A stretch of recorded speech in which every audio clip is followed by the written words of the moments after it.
Hello viewers, నేను Rohan. Welcome to social post. BiPC తీసుకున్న ప్రతి ఒక్కరి ఎయిమ్ ఏముంటుంది? డాక్టర్ అవ్వాలని. బట్ చాలామందికి ఎంబీబీఎస్లో సీట్ దొరకదు. అలాంటి స్టూడెంట్స్ మంచి ఎంబీబీఎస్ కాలేజ్లో సీట్ ఎలా కొట్టాలి, డాక్టరే కాకుండా ఇంకా ఎలాంటి జాబ్స్ మనకి అవైలబుల్లో ఉన్నాయో ఈ వీడియోలో పూర్తిగా తెలుసుకుందాం. ఈరోజు మనతో పాటు డాక్టర్ దినేష్ గారు ఉన్నారు. సార్కి వెల్కమ్ చెప్దాం. హలో దినేష్ గారు. హలో అండి. సో ఇంటర్మీడియట్ స్టూడెంట్స్ ఎక్కువ మంది ఎంపీసీ తీసుకొని బీటెక్ తర్వాత ఇంజనీరింగ్లో ఈరోజు మనం చూసుకుంటే లక్షలాది మంది స్టూడెంట్స్ బయటకు వస్తున్నారు. సో ఒక ఇంజనీరింగ్ కాలేజ్ని ఎట్లా చూస్ చేసుకోవాలి? ఇంజనీరింగ్ ఒక స్టూడెంట్కి ఇది బెస్టా కాదా అని దాన్ని ఎలా చూస్ చేసుకోవాలండి? మంచి ప్రశ్న. దాదాపు తెలంగాణలో 160,000 పైన స్టూడెంట్స్ ఇంటర్మీడియట్ ఎంపీసీ చదువుతున్నారు. 160,000, 170 మంది. అటు ఆంధ్రప్రదేశ్లో కూడా అంతే ఉన్నారు. బోత్ స్టేట్స్లో కలిపి ఇంటర్మీడియట్ ఎంపీసీ కంప్లీట్ చేసే సంఖ్య 3 లక్షల నుంచి 4 లక్షల మధ్యలో ఉంది. ఇంతమంది విద్యార్థుల మొదటి ఆలోచన ఇంజనీరింగ్ జాయిన్ కావాలి, అలా అయితేనే మంచి కెరీర్ ఉంటుంది. ఇది ఎక్కడ స్టార్ట్ అవుతుంది? వీళ్ళు ఇంటర్మీడియట్ చదువుతున్నప్పుడే inter plus EAMCET, inter plus JEE అనే కోచింగ్, దీనికంటే ముందు 8th క్లాస్ 9th క్లాస్లో ఉన్నప్పుడే జేఈ ఫౌండేషన్ స్టార్ట్ అయింది. సో ఇలా మైండ్లో బలంగా పాతుకపోయింది ఇంజనీరింగ్ చదవాలి అనే విషయం. దాన్ని ఎవరు కూడా మార్చలేకపోతున్నారు. క్లాట్ ఉంది, ఐపీ మ్యాట్ ఉంది, ఇంకేది ఉందన్నా కూడా ఎవరు పట్టించుకోవట్లేరు.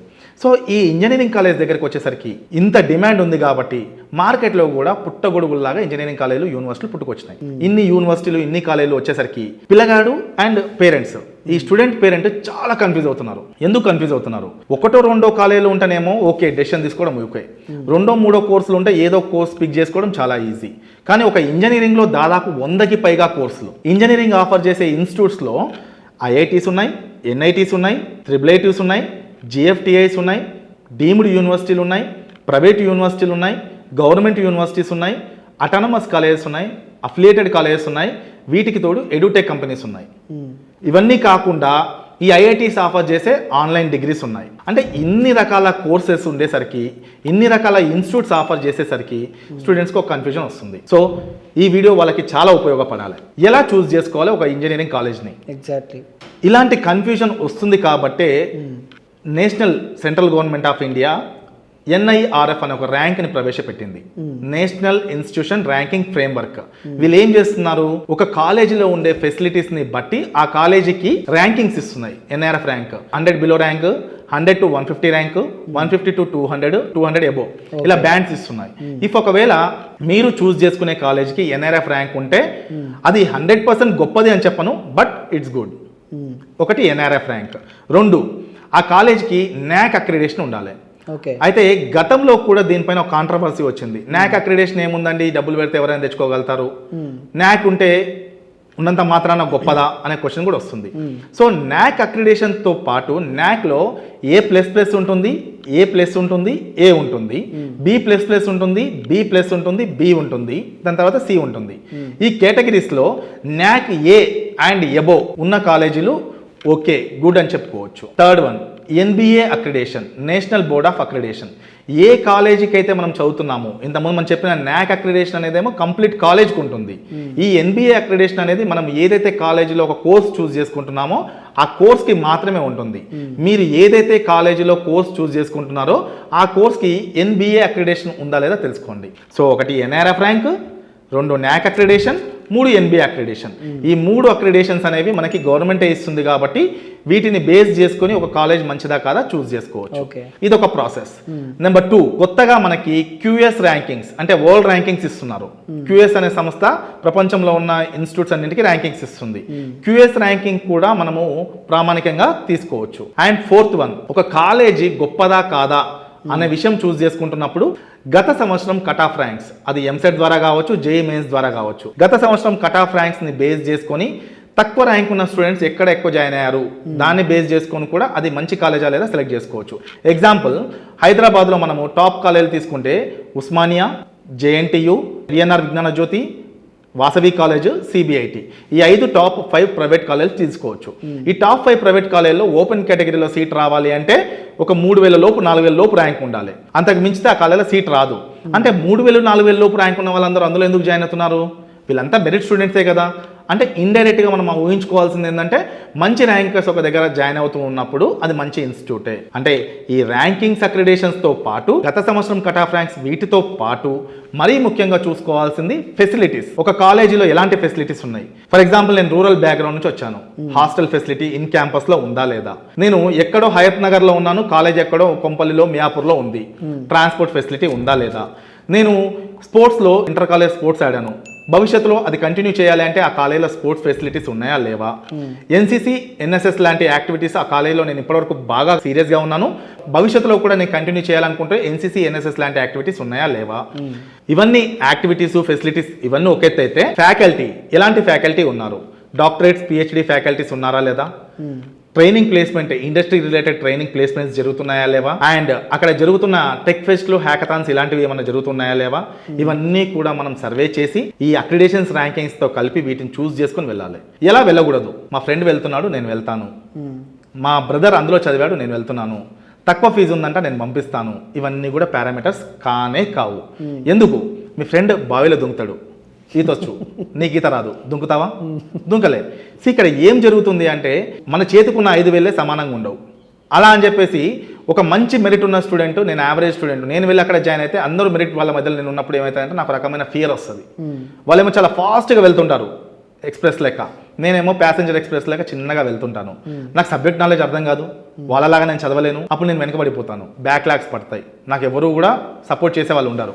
సో ఇక్కడ మీరు మీ విద్యార్థిని జాయిన్ చేసే ముందు లోడ్, తన మీద ఎంత లోడ్ పడితే మీ దగ్గర డబ్బులు ఉండొచ్చు, అలా అని తీసుకెళ్ళేసి ఒక గొప్ప కాలేజీలో జాయిన్ చేసి చుట్టుపక్కల అందరూ గొప్ప వాళ్ళే ఉంటారు. అండ్ ఈ జనరేషన్లో మీరందరూ చూసుకోవాల్సింది ఒక కాలేజ్ గొప్పది తక్కువది అనే రోజులు కూడా పోయాయి.